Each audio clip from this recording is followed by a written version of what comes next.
Hello, everyone. Welcome into Two Countries, Two Americas, All Sports. This is episode 192 on a very, very late Wednesday night. We're like the old Pac 12 that doesn't exist anymore.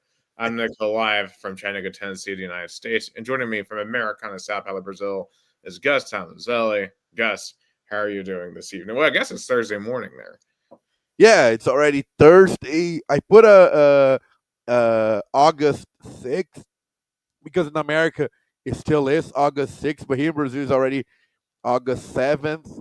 Yeah, I'm doing good, doing good. Busy week with Rio Branco and amateur soccer here, Americana, everything between. And but kind of chilly tonight, but let's get going. A lot to talk about. Yeah, it's honestly been chilly here in America, too. It was actually in the 70s over the weekend, which was Whoa.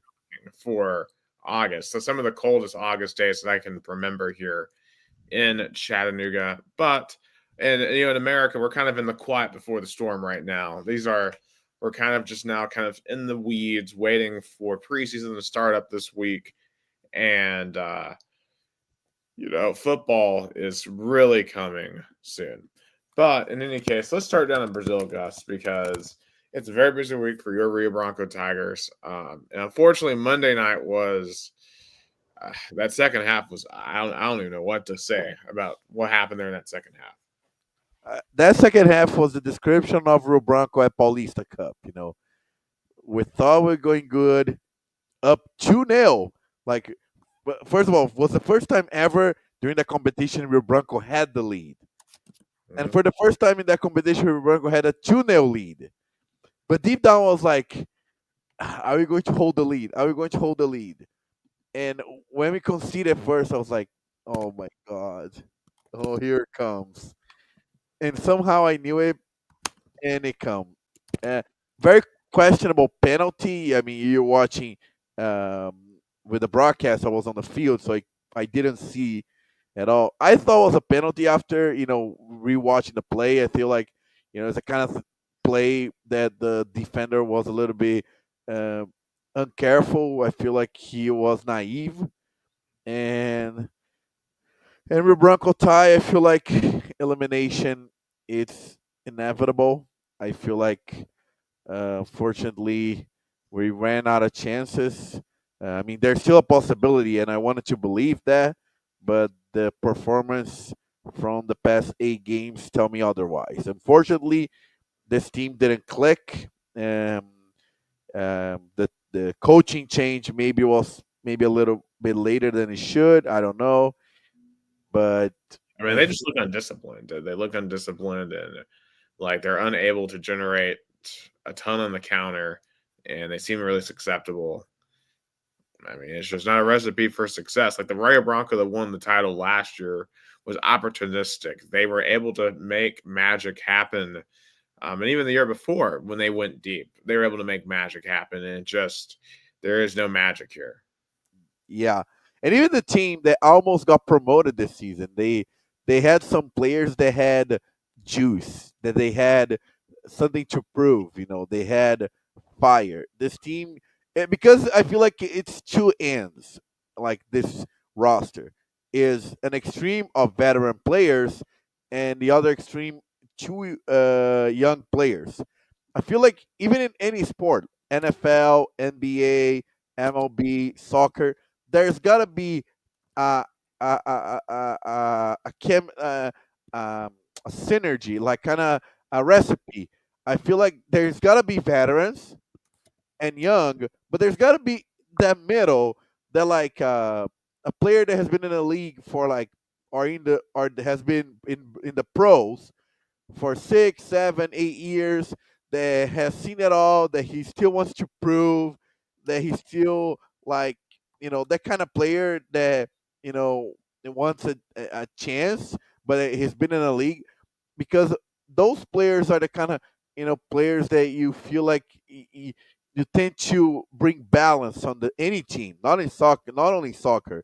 And I think Roberto lack a little bit of that. Is uh, as I said, this team had a lot of really, really young players came from Cap Variano and the veteran players. Hmm. Yeah, I mean, it just sounds like they need to go out and probably get some younger talent for next year, um, and maybe just I focus mean, more on chemistry. the team from next year from the A3, the third division of the state of São Paulo championship, is going to be way, way different. Um, from this roster, probably three, four, probably five players tops are going to stay. And I mean, we have a coach for next year. He's not even be able to coach right now. He's kind of like a coaching staff director right now. He's like overseeing the coaching.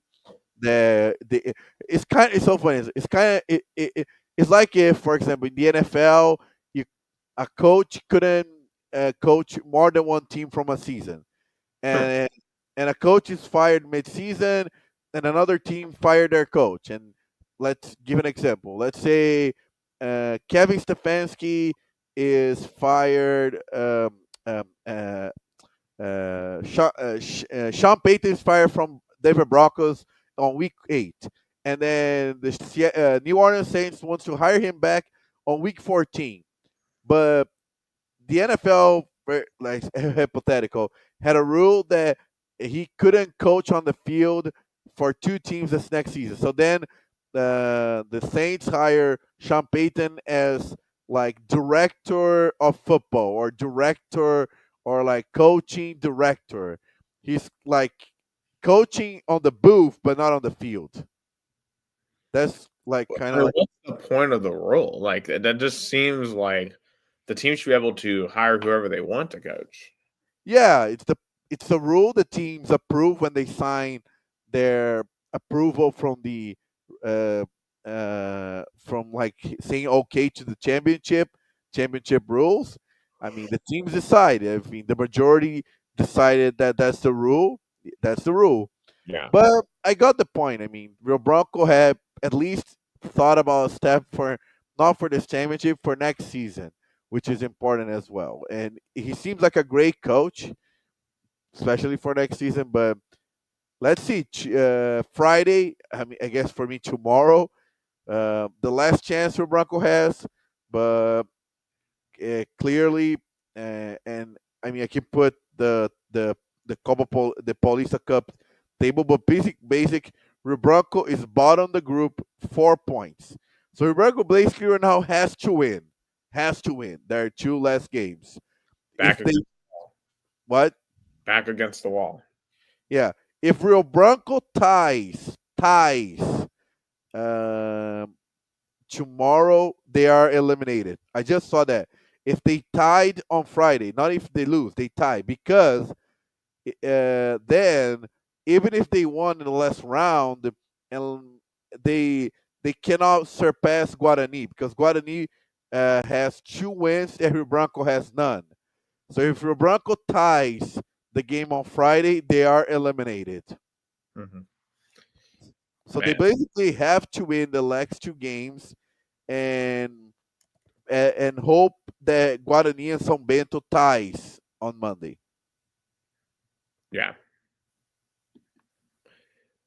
wow. So, yeah, I hope Ray Bronco can pull off a miracle, but that seems like um, it seems like that's unlikely. Yeah, let's see what happens on Friday. They're gonna play on the road versus Paulista of Jundiaí, the runner-ups of the fourth division of the state of São Paulo. And as I said, a win, they survive. Tie or loss, they are officially 100% out.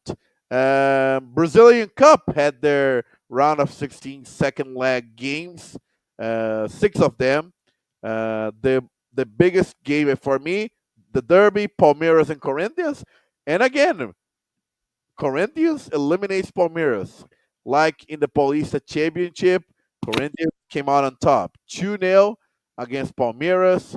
And of course, Anibal Moreno being expelled, getting a red card with 15 minutes in the first half kind of set the mood. But Corinthians were able to play really well. They had a lot of opportunities. Like they had 14 shots for a team that didn't necessarily had to win. I mean, they needed a tie, They had 7 shots on target against 2 shots on target with Palmeiras. So they had more chances, and they scored twice with Mateus Bidu and Gustavo Henrique. And by the end of the game, Abel Ferreira was being called multiple names, and people saying "f you," "go f yourself," you Mm. name it. And he was ironically clapping the fans. Uh, I mean, I guess you saw that in American sports when the fans heckled and boo the coach, and the coach have some reaction. I mean, Leila Pereira, let's be real. Abel Ferreira cycle at Palmeiras, as successful as as it is, I think it has to come to an end by the end of the year.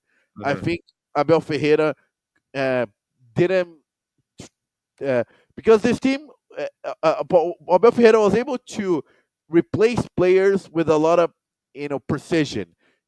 This team always runs like a machine, and we're always able to find results. I mean, Abel Ferreira, I mean, he won everything outside of the FIFA Club World Cup this year and the Intercontinental Cup, but outside of that, he won pretty much everything. But I think Palmeiras went on the market and got a lot of star players, and Abel Ferreira couldn't do anything with those players. And Palmeiras right now feels very predictable. It's a lot of crosses on the area. It's a lot set pieces, and not anything like different. And I feel like for me, Abel Ferreira's cycle as Palmeiras head coach should come to an end by the end of the year. I mean, it sounds like it with all the animosity. I mean, it Yeah, feels like some stuff I've seen with like Marshall Henderson at Ole Miss is what it feels like. Him going back and forth with some of the crowds in the SEC. yeah. Oh yeah, and and for example, when you lose and when you are eliminated to your arch rival twice, especially with the things that are going on at Corinthians, like president impeached, um, players, problems with paychecks and being paid, fans mad with the front office. For Palmeiras fans, seeing this chaotic scenario, Corinthians, and Palmeiras being rich club, buy players from Europe, you know, has everything in order, and couldn't eliminate it not once but twice your arch rival. I get I feel that anger that Palmeiras fans have. It's like, what the hell are you guys doing? We can't beat our main rival that is in crisis. Hmm. Yeah, I mean, that's a really difficult place to be, especially when you are a proud organization like Palmeiras, especially with how quickly Brazilian soccer, shifts. I mean, it definitely sounds like they're going to need to make a drastic turn to maintain their dominance. Yeah, yeah. Of course, they're still in Libertadores, and they're in the top 4 of the Brazilian Championship, so they're still on at least 2 tournaments to win. But yeah, uh, it was for Corinthians. They pretty much saved their season. I think Corinthians fans, they're gonna be, of course, focusing on everything happened on the front office and the politics of the club. But in terms of Dorival Jr. pretty much saved his job. He's safe, even if he's out of the Brazilian Cup in the quarterfinals, or I think in the Brazilian Championship they're gonna do just fine in the trying to get a maybe a Libertadores spot. But you know, that was the game of the season for Corinthians fans. And again, Corinthians came out on top, like in the Paulista Cup final. Flamengo eliminated, even though they won 1-0 and they had lost 1-0 at home last week. They lost on penalties 4-3. Bahia eliminated Retro from the third division.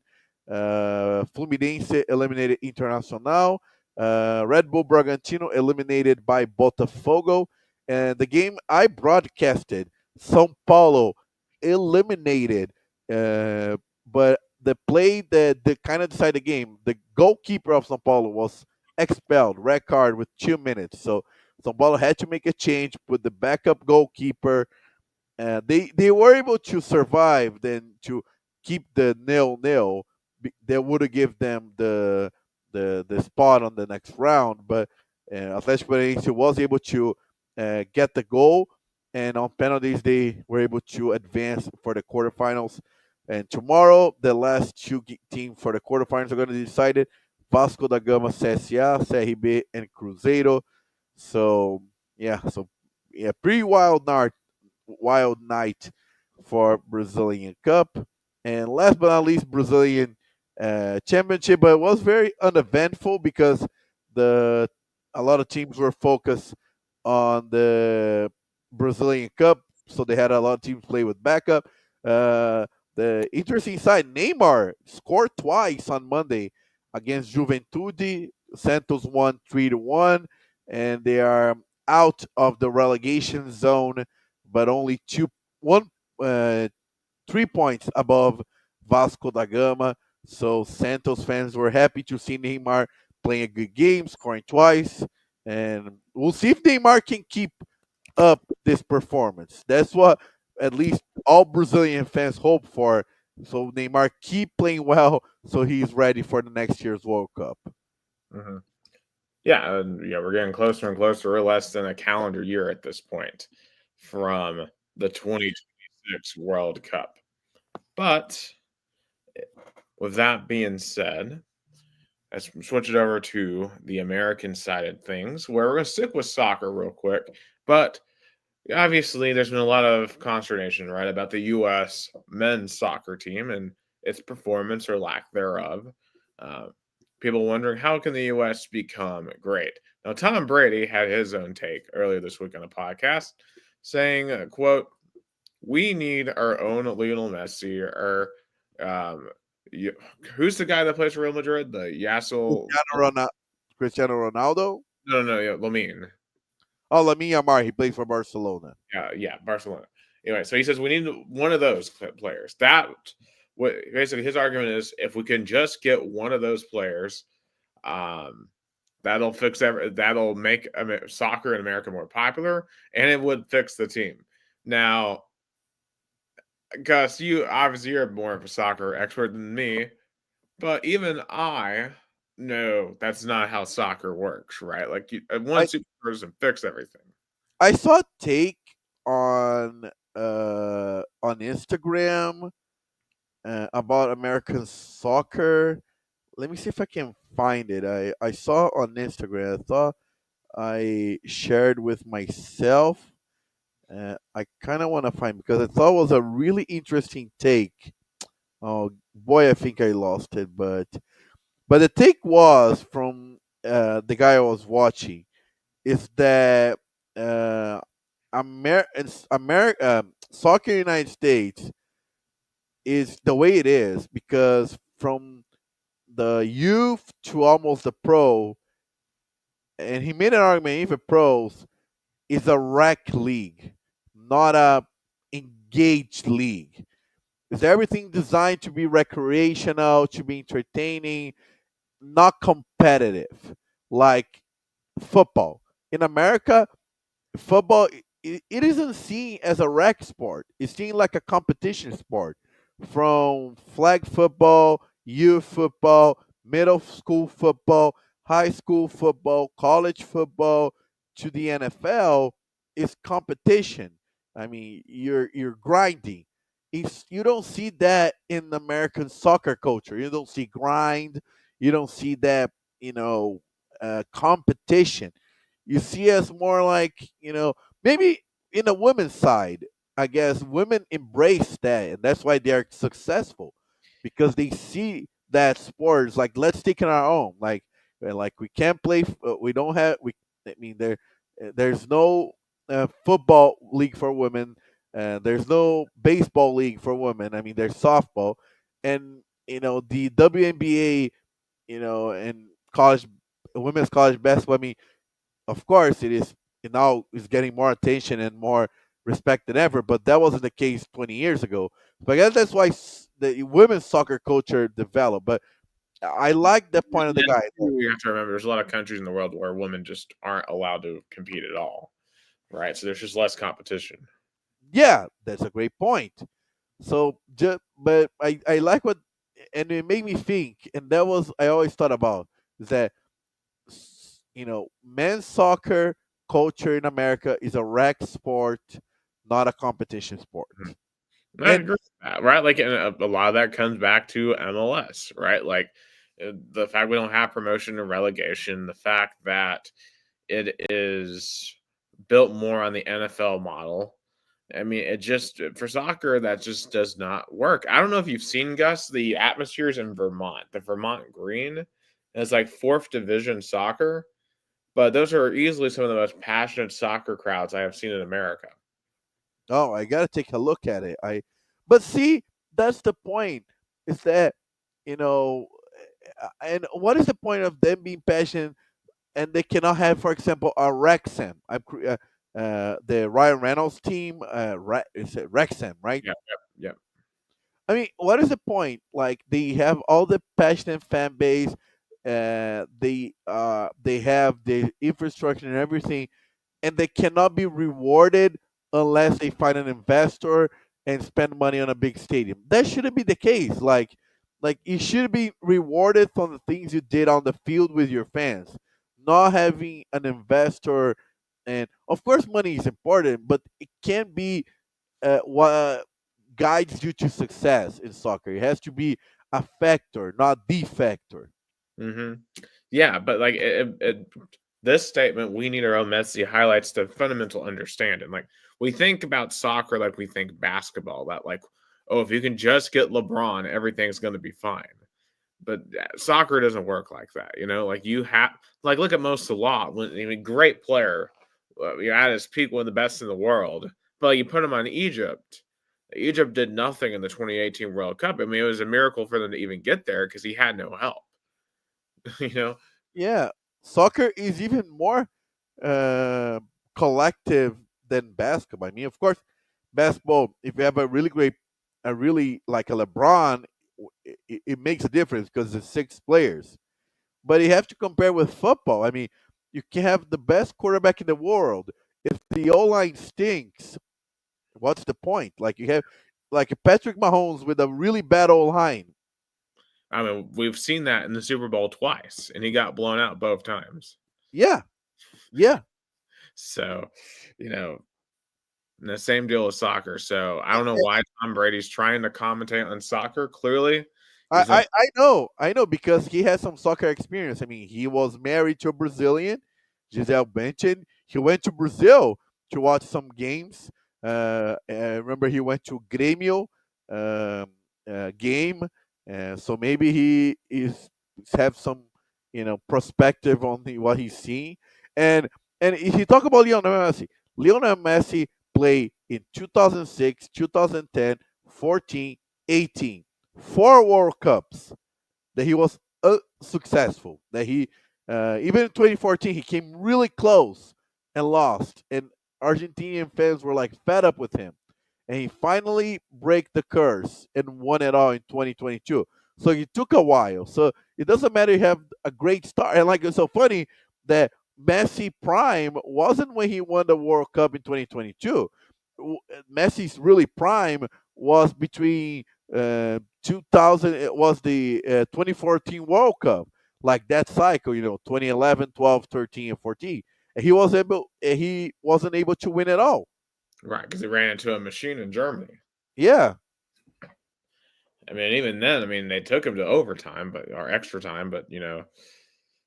But it's just a fundamental misunderstanding of the sport, and unfortunately for Tom, I have a feeling that next year could be pretty disappointing. But we'll just have to wait and see what the draws are like for the U.S. men's soccer team. Now, speaking in the greater NFL landscape of sorts, moving to American football. So, an interesting piece of news here from the business side: ESPN and Disney have bought NFL Network, which means now NFL now has a stake in the ESPN, which is quite interesting. And what's fascinating about this is that Red Zone is now going to be technically an ESPN product. Now, they've come out and said they're not going to touch it, which is good. I hope they don't touch it because that's my concern with ESPN and Disney. ESPN also came out and they've bought WWE, so that's going to be a part of their product. And this is also on top of them going out and getting inside the NBA. So ESPN is interesting. They're going out and buying all this stuff, and obviously, you got to remember Disney is bankrolling them, even though ESPN has lost them a lot of money. But you have to wonder, like, for Disney in the long run here, is there a way to make it profitable again? Because the only way you keep ESPN going is through all the live sports, because no one is watching the debate shows anymore. Yeah, because with the YouTube channels, like people watching, it's kind of like what here in Brazil. Like when a Titans game end, you want to watch maybe an influencer that roots for the Tennessee Titans, analyze it, and you interact with them. Or what? Same with baseball and basketball. Like Hmm. the debate shows, kind of went descend to that level. Hmm. Like if they had true analysis on the highlights, like it's so funny that ESPN is stupid to do a debate show because they're putting on the level of the same thing like we can't do. Like what we can't do, the ESPN can, and show highlights, show the actual things from the game. Like that we can't do. Like ESPN should exploit more that. Like analyze the game itself, not do debate shows and do the same things that people can do on YouTube. Yeah. And no one wants to watch like Stephen A. Smith, scream all day, right? Because I mean, it just you can get more nuanced take without the act, without the drama, um, on the internet. So as long as they don't mess the red zone product up, that's what we would like to see. But do we have confidence in that? I don't know. But So, so let me get something I don't understand. So NFL bought a stake on ESPN, or was the other way around? yeah, so ESPN, by buying the NFL network, right? So ESPN now, so basically ESPN now fully controls the NFL network, basically. So, and basically all the NFL network content will be on ESPN Plus. Oh, but you said something that let me. So ESPN right now has a, let's say, 10% share on the NFL, right? Right. So like basically everything in the NFL is on the NFL's app, the NFL's channel will now be going into the ESPN's, like for example, the NFL's fantasy apps will be going through ESPN. So one thing that I I didn't see anybody talking about, and I kind of want to ask you about this perspective from your side. Okay, so a network bought a stake on the league. What happens when something bad happens on the league? And we see like things, for example, CTE, on a scandal. How ESPN gonna cover that when they have a conflict of interest with being a stakeholder on that same league?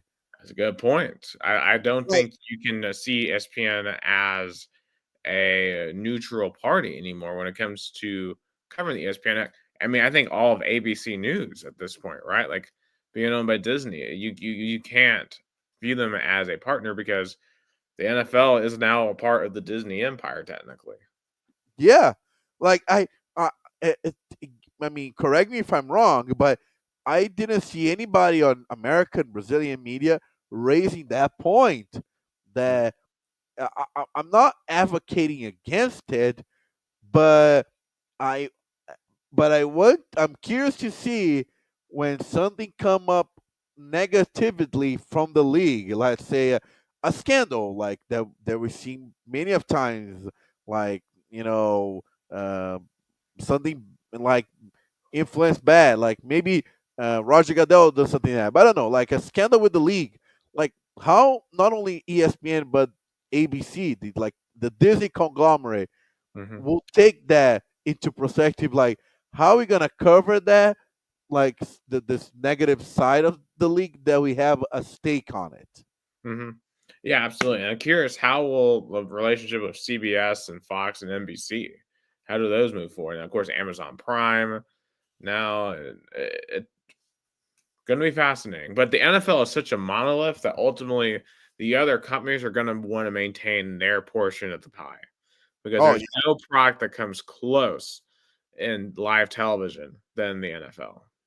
oh yeah, that's for sure. I mean, and ESPN is not stupid enough to monopolize it, or to try to take advantage of that. They want to have their investment paying off. So And the NFL is bigger than ESPN. I mean, that's yeah, just like if the NFL ignored ESPN, like they would kill the network. and how the tables have turned, right?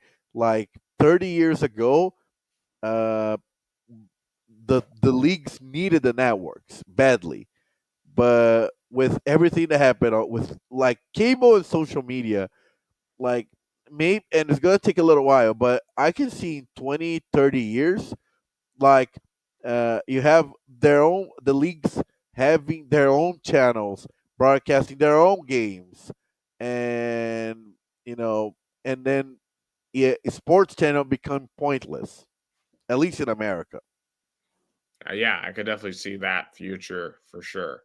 Um, anyway, so obviously, also this week on the field, we have NFL preseason beginning.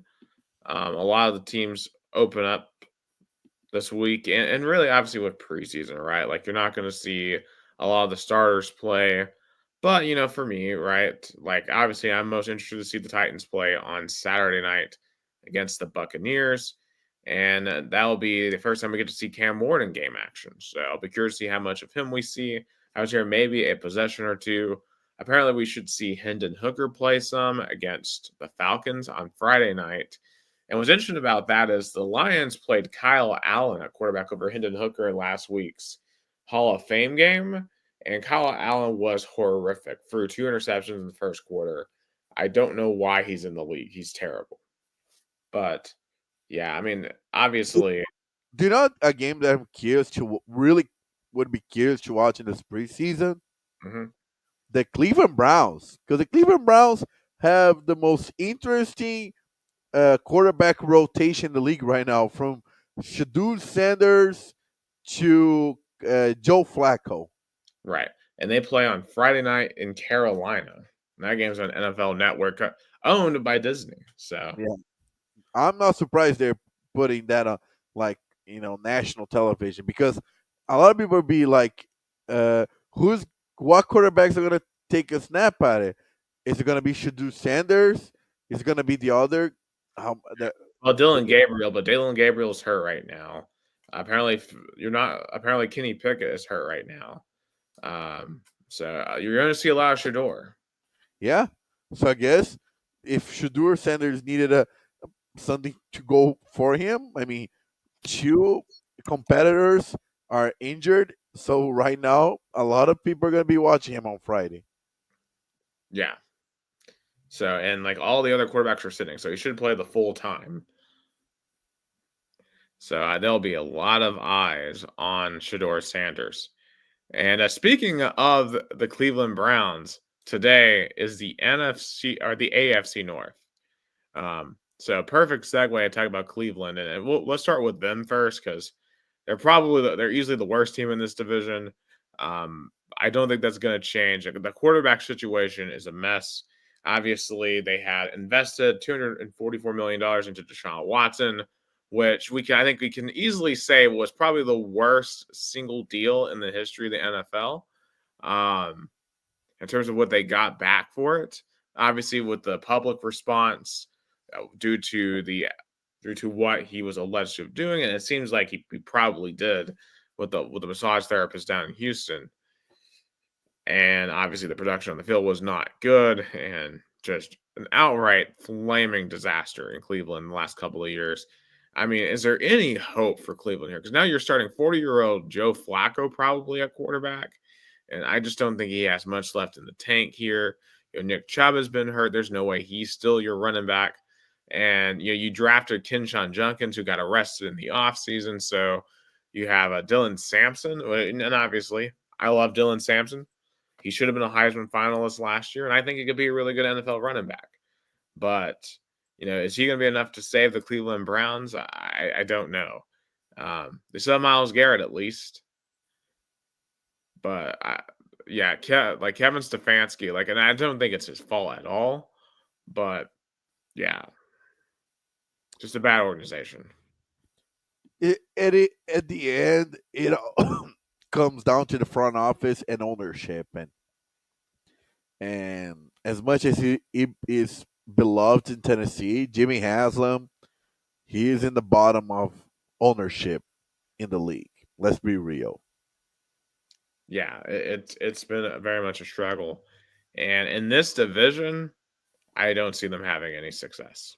No, no, yeah, and I what I don't understand, like it mentioned, uh, you mentioned, some things that they struggle with, and of course, that god awful contract they did, and which they had a lot of leverage with Deshaun Watson. That's the problem. I mean, wasn't like Deshaun Watson wasn't his prime and winning playoff games. Like he was struggling in Houston. I mean, he wasn't bad, but he was struggling, and there was a lot of off the field controversy.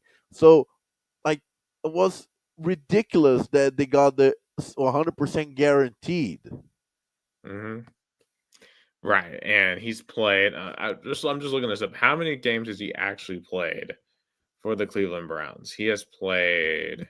Try to look up his stat sheet because I would venture to guess he's played 19 games in Cleveland. So $244 million divided by 19, and he has thrown 18 touchdowns or 19 touchdowns compared to 12 interceptions.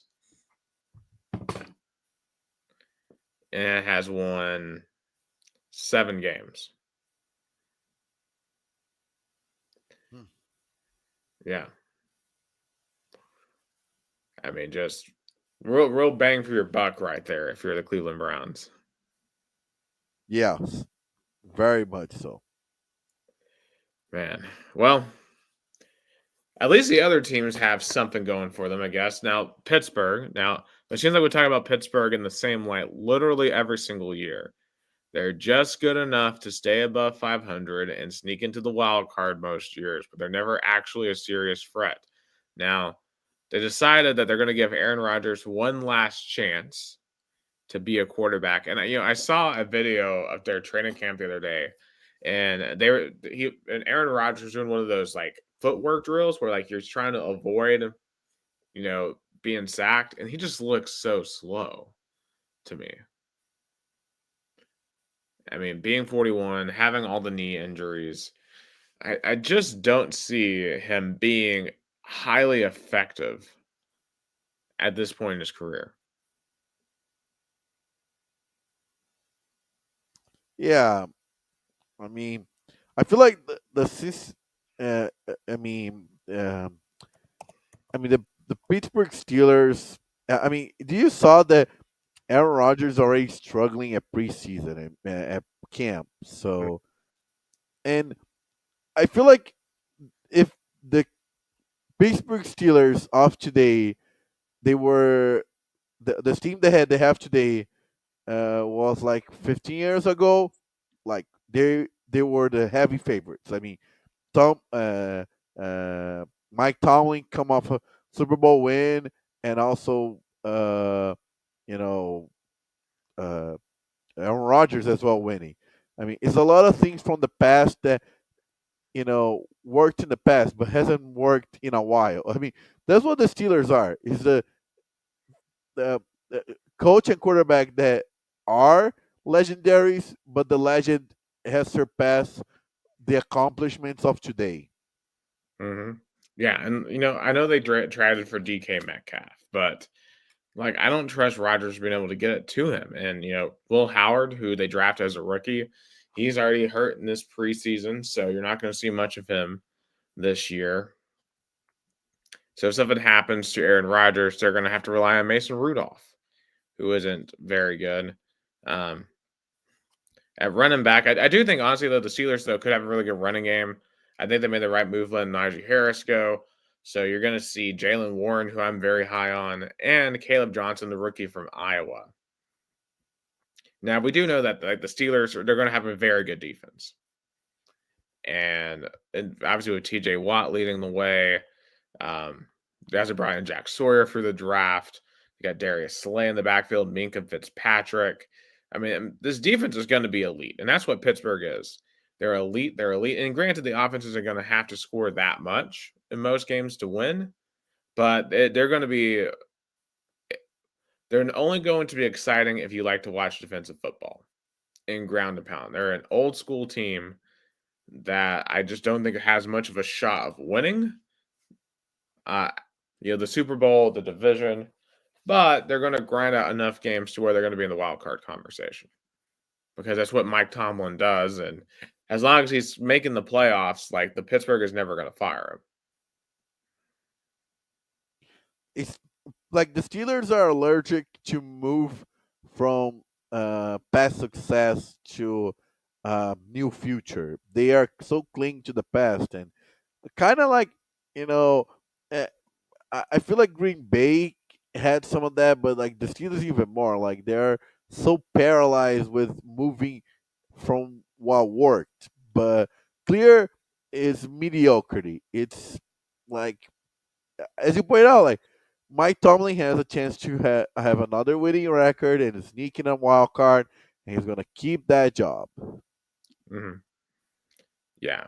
Now, to the two teams that I think will be duking it out this year. First, probably the team that is probably a case of what if last year, the Cincinnati Bengals, because I think there's an argument that the Cincinnati Bengals had the best offense in the NFL last year, especially in the second half of last year. What Burrow and Jamar Chase were doing was special. NT Higgins and the rest of those guys on Cincinnati's offense. The problem was Cincinnati's defense was horrible for the majority of the year, especially in the first half of the year. And that's the reason why they failed to make the playoffs because they lost way too much early on. And that's been really the problem for Cincinnati. In the Burrow era, is they often start off slow. And it takes them a minute to get going, but once they get going, they're great. Cincinnati's got to find a way to start fast. If they can start fast, they can win the AFC North because they'll probably have the best offense in the league. As long as Burrow and Chase stay healthy, with Joe Mixon in the backfield, or actually with Chase Brown, in the backfield. Joe Mixon's in Houston now. But Cincinnati, they went out and got Al Golden as a defensive coordinator, who he was at Notre Dame last year. If he can change the defense for Cincinnati, then I think they very much have a shot to go deep.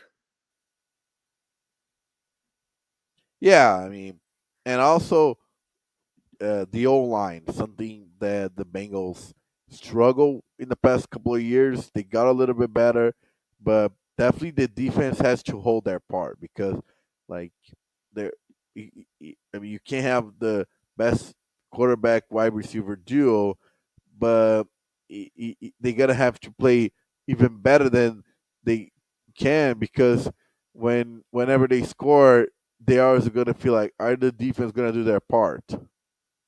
Mm-hmm. Right. And can you get like your first round pick on Shamar Stewart? Can he help from Texas A&M? Can TJ Slayton Jr. Can he help? Demetrius Knight Jr. second round pick from South Carolina in the backfield, or Dax Hill coming back to their backfield as well. Like there's a lot of guys back there. They're gonna have to play really well on defense. I mean, there's a potential for them to at least be average. If Cincinnati's defense can be average, then Cincinnati has a chance to win the whole thing because I think their offense will be that good. They just need an average defense.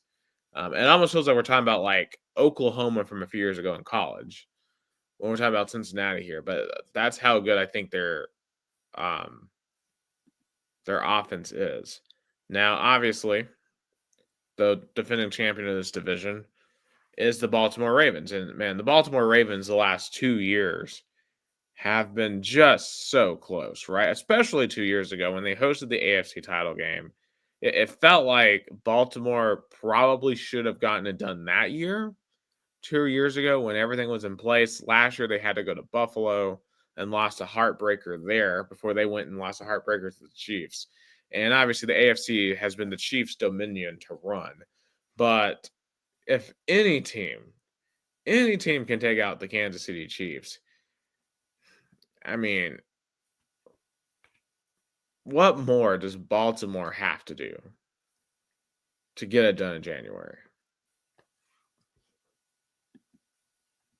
Yeah, I mean that's gonna be the point. Like, Lamar Jackson is gonna show up in the postseason. Hmm. Right. And like, how much of it is just Lamar Jackson? I think Lamar Jackson actually played pretty well in the second half last year against Buffalo. I mean, I remember Mark Andrews had a really critical drop. The defense didn't play well. Um, I mean, you got Derrick Henry in the background, who obviously we know how great he is. I don't know if he's as great now as he was a few years ago when he was in Tennessee, but he's still very, very good. And I think the receivers are at a very good spot. You bring in DeAndre Hopkins. So basically, this team is just half old Titans at this point. With Zay Flowers and Rashad Bateman. And of course, you have Mark Andrews and Zay Likely at tight end. And I still think that Baltimore is a really good defense. Like this on paper, like the Ravens should win the AFC North. And I think Cincinnati's going to take them to the brink because of how good I think their offense are going to be. But I think both of those teams, Cincinnati and Baltimore, will be pushing for a run in January. And I think on the right day, either one of those teams could beat Kansas City. Yeah, yeah, I think exactly. I think Baltimore. It's so funny. Like I can see an AFC title game between Baltimore Ravens and the Buffalo Bills because both teams are kind of on the Super Bowl window with still young ish quarterbacks, dynamic. And I think Baltimore especially has to eliminate those traumas from the past. 100%. Um, yeah, so I would probably lean Baltimore to win the division. I think Bengals get in as a wild card. I think the Steelers are 50-50 as a wild card, and the Browns are just going to be the afterthoughts in this division. But Yeah. that is AFC North. Quick over to college football. Very interesting situation today in Vols fall camp. So there was a video of an interception by Colton Hood, a defensive back for the Vols, who seemingly is playing really, really well in fall camp. However, the guy who threw the ball was blurred in the video, which started much controversy on Vol Twitter. People were wondering, oh, is Tennessee trying to cover up who threw the ball? Apparently, according to Austin Price, apparently it was Miles Kitselman who threw the ball, not even a quarterback. Apparently, they were trying to hide it was a trick play. Um, I don't know. It was very funny to watch. 'Cause I'll be honest, I thought it was Joey Aguilar that threw it, but it was not. And clearly, it was just a lot of because obviously with the quarterback competition, and I just tell you, living in Tennessee, um, that is the topic of conversation these days. Who is the starting quarterback is going to be here in 3 weeks? I mean, I don't understand what's the point of you releasing a video and blurring a player. So just don't release the video. Yeah, Like, like I mean, it's like unnecessary. Like I mean, granted, it did stir up conversation, and there is a point to be made. Like if you're in social media, you want people to talk about your team. but the Vols already have that. Like, I don't know. I think it's unnecessary point of debate. Like the debate is there. It's not like oh, I would understand if, let's say, Nico was at the team, but he wasn't a lot. There were a lot of confidence, and okay, then would it be kind of what is going on with the star quarterback? Why they blame him? But the but since Nico Imialava left for UCLA, the debate already started. It's not like the blur video started the debate. The debate is there for months. Right. And it'll probably will be there even after the ball kicks off because whoever goes out there, if they mess up, you already know half the fan base is going to be calling for the other guy Yeah. be put in. So um, it's going to be a fun season, I think, in terms of the online discourse. Um, I have a feeling it's going to be incredibly obnoxious this entire season. Speaking of obnoxious, how about Diego Pavia over here during the new Netflix documentary on the SEC? I still haven't gotten a chance to watch it, but apparently he during the show said basically something to the effect of like, "Oh yeah, we can beat Tennessee every day of the year. F them. I effing hate those guys." Just absolutely trashing Tennessee. Of course, remember this is also in the same offseason where he said that uh, Vanderbilt was going to run the state of Tennessee. So, I mean, honestly, I don't have any problem with this, right? Um, because basically the actual quote is, "We can beat Tennessee literally any given Saturday. They think they're going to destroy us. F every single one of them, dudes. We're going to win this game at all costs." I mean, granted, that didn't work out for them last year. We spotted them 14 points and they still lost by double digits. But, hey, like I appreciate the confidence from Diego Pavia. I really do. And I can't wait for him to come to Knoxville and experience Neyland Stadium. Because usually I don't think Neyland's at full pitch for Vanderbilt. We're like, oh, it's Vanderbilt. Who cares? Diego Pavia is going to get himself a proper Neyland Stadium welcome with some of Oh these yeah. players. Yeah. I feel like he is gonna be remembered, uh, and it's so funny that he's one of the most. Now we have veteran college players. He's a veteran. Yeah, because he's not good enough to go to the league. So he just wants to stay in college for as long as he can. Never leave college, Diego Pavia. But in any case, he's getting us 15 minutes of fame. But I'm telling you, I don't think it's going to go as well as a lot of people seem to think it's going to go for the Vanderbilt Commodores. We'll talk more about them next week in our SEC preview, but we got to talk about the Big Ten. And honestly, I know we've been doing this by like worst to best, but there's an argument right now that the Big Ten's better than the SEC, right? Like the Big Ten's won the last two national championships.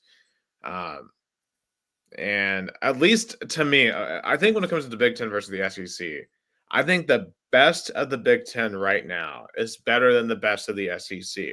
But as a whole, the SEC is better. Like there's more good teams in the SEC than there are good teams in the Big Ten. It's just the elite teams in the Big Ten are playing better right now than the elite teams of the SEC. Yes, I think. But if you get that middle ground, like for example, of course, in like outside of Ohio State and Michigan, you have, I guess, Indiana that sneaks into the playoffs. Um, Penn State and Oregon, who Penn are both State, Oregon, that's true. So you have those five, but the bottom with Minnesota and oh, Minnesota's pretty good, and I guess we'll kind of go through it one team at a time here. But there's going to be some interesting teams in the Big Ten this year, I think. But let's start with the national champions, right? Ohio State. I saw them in person, destroy the Vols. They were incredible last year, and obviously, I expect them to be really, really good this year. Um, but I don't know if they're going to be as good this year, right? Like they lost a lot from last year. And yeah, they've reloaded, but they just uniquely lost a lot of experience from that team last year, a lot of talent. They're starting a first year quarterback in Julian Sayin. Yes, they bring back Jeremiah Smith, but the team's got to be more than one player.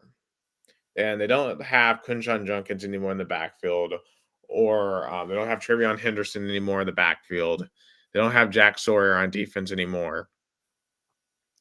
So while I expect them to be really good, I'll be curious to see how great they are, and particularly with the fact that they have to open up with Texas week 1 and against Arch Manning. That's going to be a massive test at home for Ohio State. Now, obviously, the big talking point here, and we all know they just won the national championship, so Ryan Day shouldn't have any heat on him at all as a coach.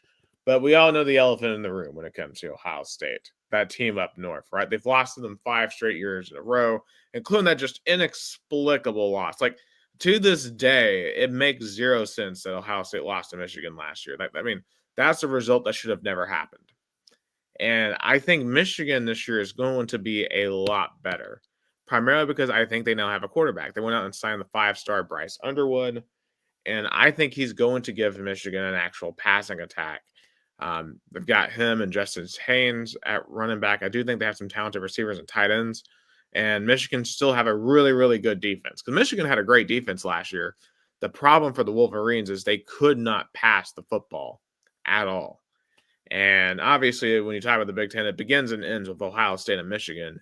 They're at the end of the year, and the game's in Ann Arbor. And like, if you're Ohio State this year, would you rather win another national championship and lose to Michigan for a 6th straight year, or would you sacrifice a back-to-back national title to finally beat Michigan? Yeah, it's the elephant in the room for Ryan Day. Of course, winning the Natty kind of eased that off. But yeah, like that loss last year was something. I think not even the most fanatic Michigan fan. Like Michigan fans were like, let's try to be competitive, maybe get them to force like an overtime.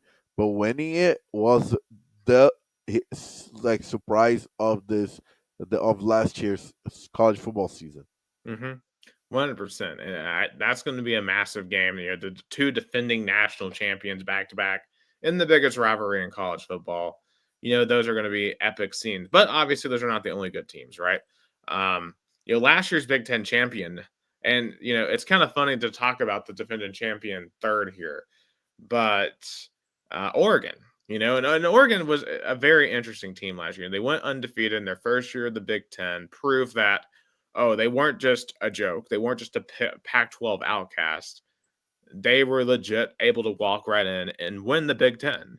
However, because of the seeding situation, they had to play Ohio State again in the Rose Bowl, and their perfect season came crumbling down in one half in Pasadena. So for Oregon, like how much pressure is on Dan Lanning to produce here? Because yeah, you won the Big Ten last year. You went undefeated in the regular season. But man, it feels like that was all for nothing because you didn't just lose in the playoffs. You got destroyed in the playoffs. Now you got Dante Moore at quarterback. You have some talent there, but I don't know if Oregon is going to be quite as good as last year. Like that they should be really good, but I don't Yeah. think they're going undefeated again. And how about Dan Lanning? Can he uh, wins when matters? Because he has been lacking this big win moment. Right. And it sounds like James Franklin in Penn State because you Yeah, same thing with him, right? I mean, I know they won 2 playoff games at Penn State last year, but that was against SMU at home and then Boise State. They got literally the 2 worst teams in the playoffs back to back. So I don't think you can really, um,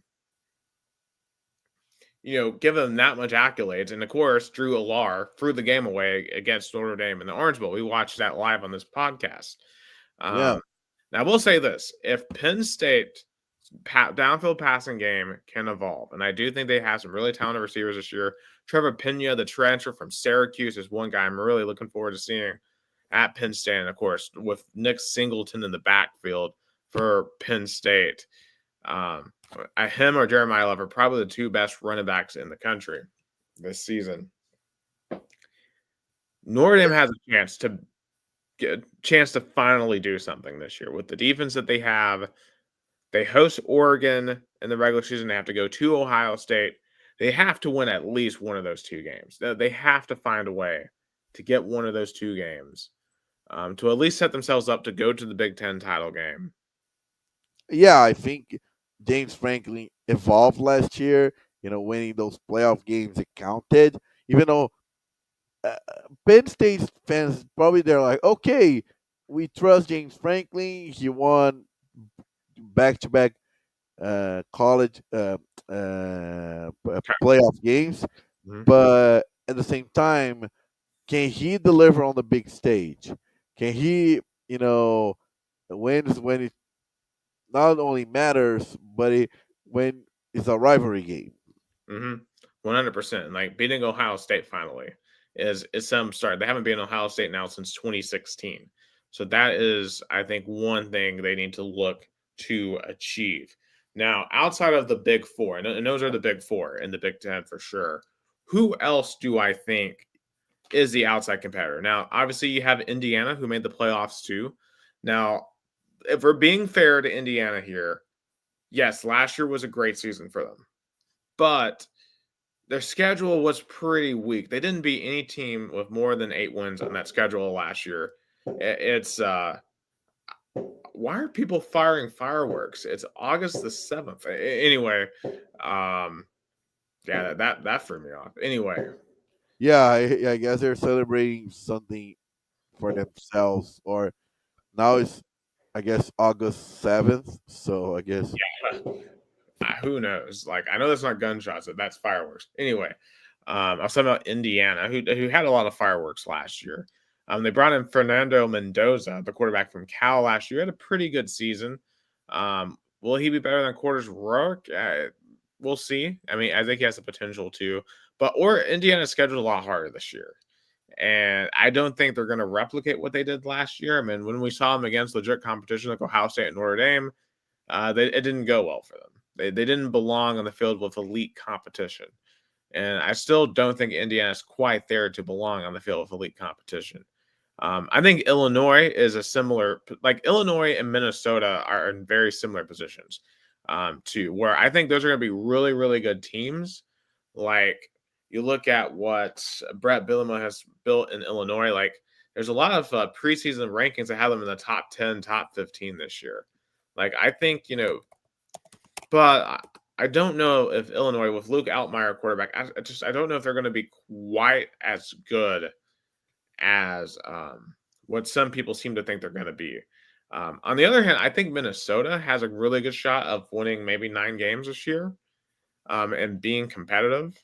And like, hey, if things go their way, if they can pull off an upset against like an Iowa or something like that, and that's another team where if Iowa figures out a passing attack for once, could they sneak in and get to 10 wins? Like any one of those teams, I think have the potential to sneak into the playoff conversation, at least on the back end with 10 wins. Like the Indiana, Illinois, Minnesota, Iowa, like that trio. Also Washington, too. I think Washington with Desmond, I forget what his name is, but the Washington quarterback who is really, really good this year. Like I'm excited to watch this guy in a full season. Desmond Williams. I think they could go 9-3 potentially, and maybe be on the outside looking in as well in the Big Ten. So those 5 teams, I'm looking forward to watching in the Big Ten. I really think they're gonna put some numbers up. Now, teams I don't expect to be great in the Big Ten. Let's look at the 2 LA schools here. USC. I'm just not a massive fan of what Lincoln Riley's doing here. I'm not convinced that the like, defense. also finding that Lincoln Riley when he got there, immediately felt like turning around the program, and then it came back to like what they were before Lincoln Riley arrived. Yeah, like there's no excitement around that program. Like they have some really good receivers. Like USC is going to have a good offense. I don't trust their defense until I see their defense play well for a full season. I'm not going to trust USC to do more than maybe 7 to 8 wins, and that's not going to be good enough in the long term for Lincoln Riley. Now they're cross-time rivals, UCLA, and I'm going to try to take off all my biased glasses here while talking about UCLA. And Yeah, especially the talking about, quarterback position. talking about our ex-girlfriend here, okay, Yeah, and Nico. So, all right. So to be fair, let's be real. Nico definitely has potential to be a really, really good quarterback, and he played like a really good quarterback at times last year in Knoxville. There are times last year where he didn't play very well. Like I don't blame him for the loss at Ohio State. He frankly, was the best player we had in that game. He just had no help from the O line, from the receivers, and he played tough. But unfortunately, with all the stuff with his family and all the money and just everything else, couldn't stay in Knoxville, so he's in LA now. And let's be real here. He took a talent downgrade to go to LA. Like the receivers he has there are not as good as the receivers he had in Knoxville. Doesn't have nearly as good running backs and have nearly as good just talent around him in general. And it's not like the schedule is much easier. Like their first game is Utah. And not just to hate on Nico, I think UCLA will struggle to get to a bowl game because I just don't think they're that good. And the Nico that I saw last year isn't going to elevate that team to more than just barely making a bowl game. And you got to remember, too, he spent spring practice in Knoxville. So he's having to pick up the new UCLA playbook in just a few practices here in the fall. I don't think that's conducive to great success for UCLA. Could I be wrong? Sure. Nico has that potential. I mean, he can make any throw. But does he have it up here? I just don't know. Yeah, I think Nico made a wrong choice. I mean, the personal reasons, of course, make sense, but at the end, he is going to struggle a lot compared to what he struggled at Tennessee. Right. If he were in Knoxville, we'd be talking about like being on a playoff contender, and then he's going to a team where I think he's going to be struggling to make a bowl game. I mean, that's just the true reality of the facts there. And of course, we got to remember UCLA traded. We basically had a quarterback trade where they gave us Joey Aguilar for Nico. And of course, next week, we're going to talk a lot more about the Vols in the SEC and what that looks like this year in Knoxville. But looking at across the rest of the Big Ten here, obviously a lot of other kind of mediocre teams, like a team like Michigan State, Maryland, Rutgers. Those sort of teams are all going to be fighting for bowl eligibility probably.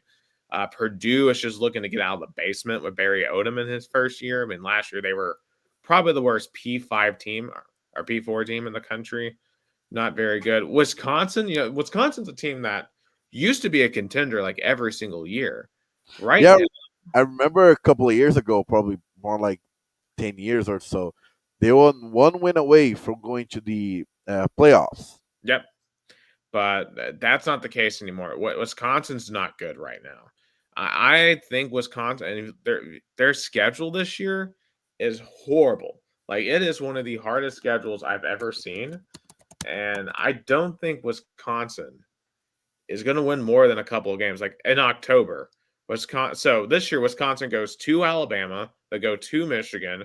They host Iowa, host Ohio State, go to Oregon, host Washington, go to Indiana, host Illinois at Minnesota. I mean, that's a horrible schedule, and they're not going to be favored in most of any of those games. They might be favored in like 4 games this year. I could see a scenario where Luke Fickell gets fired in Wisconsin this year. Yeah, he came in with a lot of, you know, with a lot of expectations, especially, he took Cincinnati to the playoffs. So there were a lot of expectations that didn't accomplish. Right. Some other teams, of course, Nebraska, Matt Rule, over there in Lincoln. When I look at their schedule, I'm thinking 7-8 wins. I mean, Dylan Raiola, depends on how far ahead he jumps. Do they have enough talent now on defense? Do they have enough surrounding weapons for him? That remains to be seen. I'm not convinced that they're anywhere close to a title contender, but I do think that, especially with really good play from Raiola, this could be the best year they've had in a decade, which is saying something because, obviously Nebraska's been really, really bad, and really they just need baby steps at this point under Matt Rule, and at 7-8 wins would be a really good season for Nebraska at this point, which is saying something considering how good they used to be. Yeah, I think Matt Rule definitely needs to show a little bit of improvement from last year.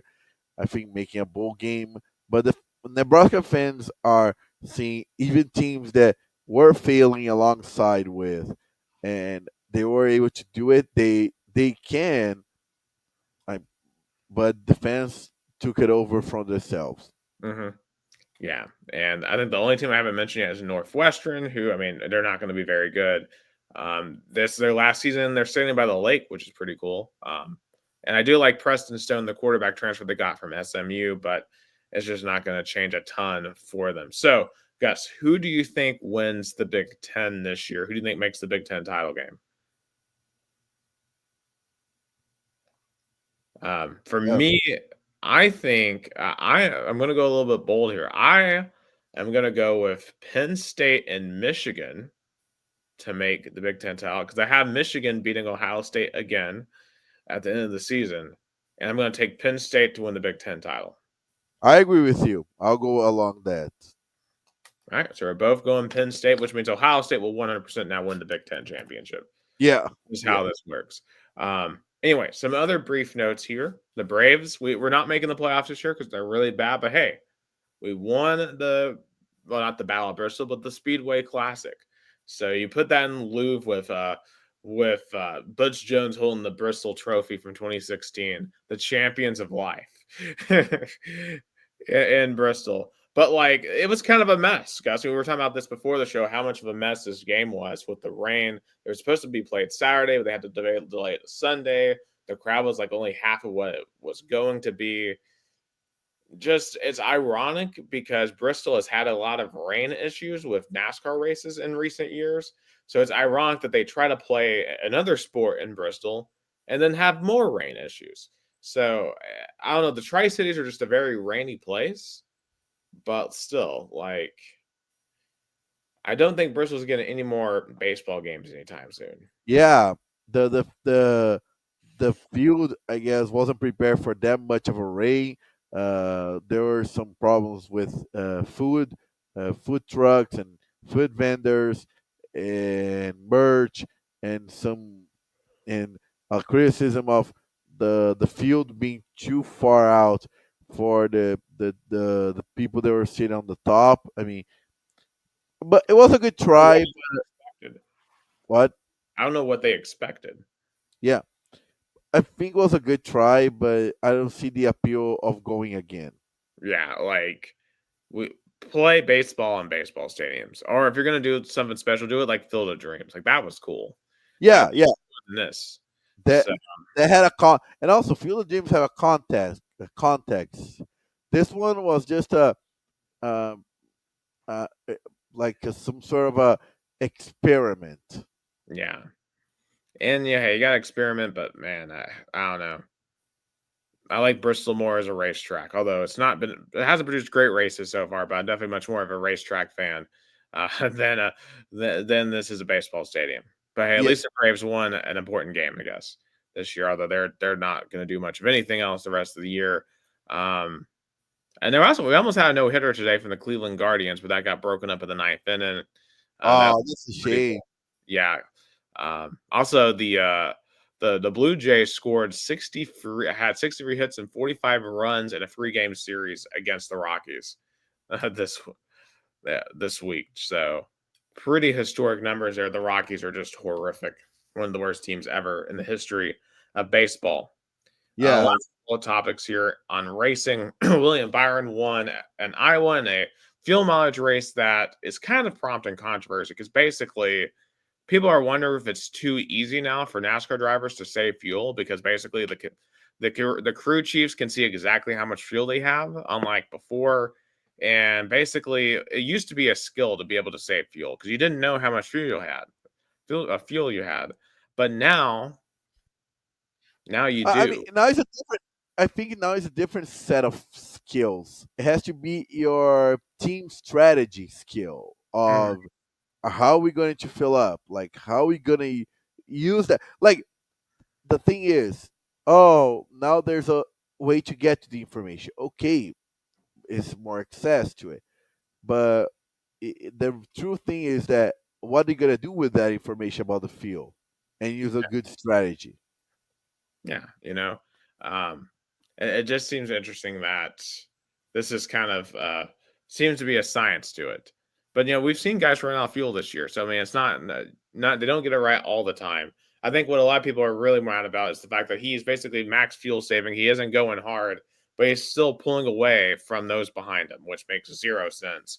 But that has to do with the aero design of the car, and it's basically impossible to pass with this car. So there's a lot of changes that NASCAR needs to make on that front.